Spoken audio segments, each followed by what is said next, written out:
নমস্কার বন্ধুরা, আজ আমরা এমন একটা জিনিস নিয়ে কথা বলতে বসেছি যেটার নাম শুনলেই অনেকে ভাবে উফ, এটা বুঝি খুব কঠিন কিছু।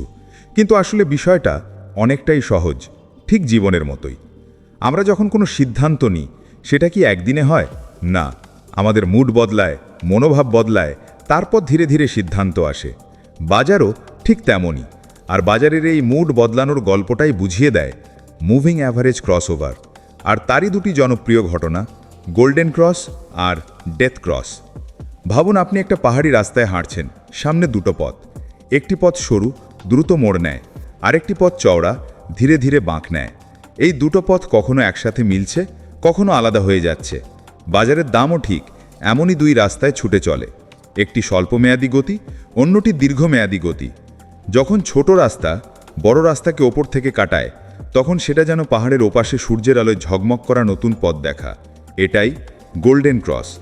আর যখন ছোট রাস্তার নিচে নেমে বড় রাস্তার তলায় ঢুকে যায়, তখন সেটা কুয়াশা ঢাকা বিপজ্জনক মোড়। এটাই ডেথ ক্রস। এখন প্রশ্ন হচ্ছে, এগুলো কেন হয়? আসলে ব্যাপারটা আর কিছুই না, এটা বাজারের মুড বদলানোর চিহ্ন। ধরুন, একটা স্টক বা ইন্ডেক্স অনেক দিন ধরে ধীরে চলছিল, হঠাৎ কিছুদিন দাম বাড়তে শুরু করলো। যারা ছোট সময়ের গতি দেখে তারা প্রথমেই এই পরিবর্তন বুঝে ফেলে, তাই তাদের লাইনটা দ্রুত ওপরে ওঠে। আর যাদের চোখ বড় সময়ের দিকে, তারা ধীরে ধীরে জেগে ওঠে। যখন ছোট লাইনটা বড় লাইনের ওপরে উঠে যায়, তখন বাজার যেন বলে, হ্যাঁ, এবার সত্যিই কিছু ভালো শুরু হতে পারে। এই ঘটনাটাকেই আমরা বলি গোল্ডেন ক্রস। এটা এমন একটা মুহূর্ত যখন বাজারের ভেতরে আশা জন্মায়। অনেক ইনভেস্টর তখন ভাবে হয়তো এবার একটা বড় আপট্রেন্ড শুরু হতে পারে। আর মানুষের এমন বিশ্বাসই দামে গতি আনে। বাজার কখনো শুধু চার্ট দিয়ে চলে না, চলে মানুষের চিন্তা, আবেগ, আশা আর ভয়ের ওপর। কিন্তু সব গল্প তো সুখের নয়। যখন দাম ধীরে ধীরে কমতে থাকে, ছোট সময়ের গতি আগে সেটা বুঝে নেয়। ঠিক যেমন ছোট বাচ্চা বাড়িতে ঝামেলা শুরু হলেই প্রথমে টের পায়, তাই ছোট লাইনটা নেমে আসে। বড় লাইনটা একটু দেরিতে নেমে আসে, কারণ সে ধীরে বোঝে। আর যখন ছোট লাইনটা বড় লাইনের নিচে ঢুকে পড়ে, তখন বাজার যেন নিঃশব্দে বলে, সাবধান, সামনে হয়তো খারাপ সময় আসছে। এটাই ডেথ ক্রস। নামটা ভয়ঙ্কর হলেও এর মানে মৃত্যু নয়, এর মানে সতর্কতা। বাজার বলছে আরও নামতে পারে, সতর্ক হও। ইনভেস্টাররা তখন একটু পিছিয়ে দাঁড়ায়, ট্রেডাররা পজিশন কমায়, কেউ কেউ একেবারে বাজার থেকে বেরিয়ে যায়। তাই ডেথ ক্রস তৈরি হওয়ার পর অনেক সময় চাপ বাড়ে। কিন্তু মনে রাখতে হবে, এগুলো কোনো ভবিষ্যৎবাণী নয়, বরং এগুলো এমন সিগন্যাল যা দাম বদলানোর পর দেখা যায়। অনেকটা এমন, আপনি গরমের মধ্যে হঠাৎ ঠান্ডা হাওয়া পেলেন, আপনি তখন বুঝলেন মৌসুম বদলাচ্ছে, কিন্তু বদলটা একটু আগেই শুরু হয়েছে, আপনি শুধু দেরিতে অনুভব করেছেন। গোল্ডেন ক্রস আর ডেথ ক্রসও ঠিক এমনই দেরিতে আসা বার্তা। এখন প্রশ্ন, মানুষ এগুলো দেখে কিভাবে সিদ্ধান্ত নেয়?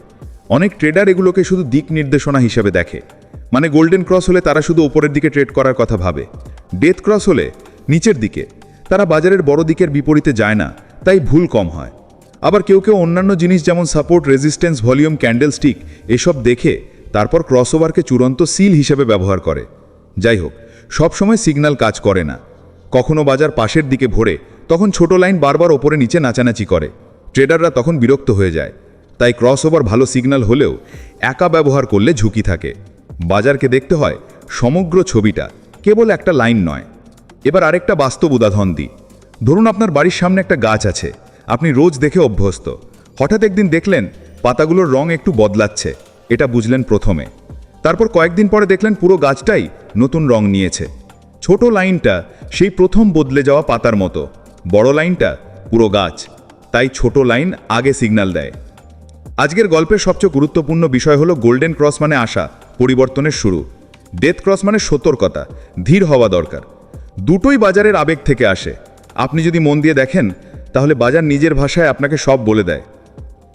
ধন্যবাদ বন্ধুরা।